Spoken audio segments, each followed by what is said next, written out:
Magandang araw mga kababayan, at sa bidyong ito, sagutin po natin mga kapatid itong komento ng ating kababayan na si Ronaldo Agner. Sabi niya dito mga kapatid, anong klaseng pagtatanggol ang gagawin ng Pilipinas laban sa China?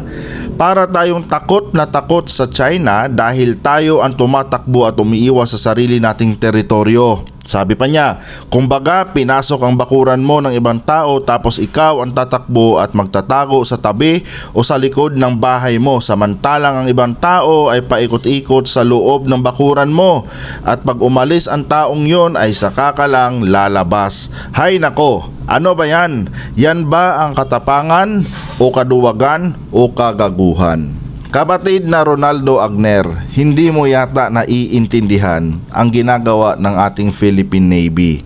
Mga kababayan, recently lang meron pong balita mga kapatid na lumabas na kung saan meron ngang maling maniobra na ginawa itong bansang China, no, dyan sa may Scarborough Shoal or dyan sa may Baho de Masinloc, na kung saan naman mga kababayan ay pilit pong iniwasan ng mga barko ng Pilipinas, which is the Philippine Navy. Mga kapatid, ang pag-iwas po ng barko ng Pilipinas mga kababayan dito sa mga maling maniobra ng bansang China ay hindi po yan nangangahulugan mga kapatid ng kaduwagan. Umiiwas lang po mga kababayan ang Philippine Navy sa posibleng komprontasyon mga kapatid laban dito sa tropa ng bansang China. Ayaw kasi natin mga kababayan na tayo ang magsisimula ng kaguluhan dyan mga kapatid sa may West Philippine Sea. Maging ang bansang China mga kababayan, ganun din.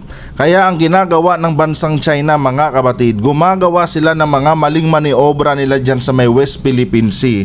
Nang sa ganun mga kababayan, mapilitan pong banggain ng barko ng Pilipinas yung kanilang mga barkong pandigma. At pag nagkaganon mga kapatid, pwede po tayong baliktarin ng bansang China. Pwede pong ipalabas ng bansang China mga kababayan na tayo ang nagsimula ng gulo dyan sa may West Philippine Sea sa pamamagitan mga kababayan ng pagbangga natin sa kanilang mga barkong pandigma. Sana maintindihan mo to kababayan, hindi po tayo naghahangad ng giyera. Ang ginagawa po kapatid ng ating Philippine Navy dyan sa may West Philippine Sea ay iniikutan lamang mga kababayan at binabantayan yung ating mga teritoryo. Hanggang doon lang po yan mga kababayan. Pasalamat na lang tayo na hindi makitid mag-isip yung ating mga tropa dyan na nandyan sa may West Philippine Sea. Kasi pag nagkataon mga kapatid, matagal na sanang nagkagera ang Pilipinas at ang bansang China. Ganon lang po yan kababayan. Hindi po kaduwagan ang ginagawang pag-iwas ng ating mga Navy dyan sa mga ginagawang maling maniobra ng bansang China. Umiiwas lang po tayo mga kapatid sa posibleng gulo na kung saan mga kababayan tayong lahat po ay maaapektuhan nito mga kapatid pag nagkataon.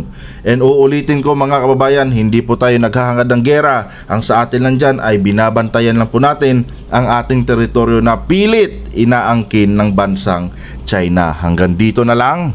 Adios.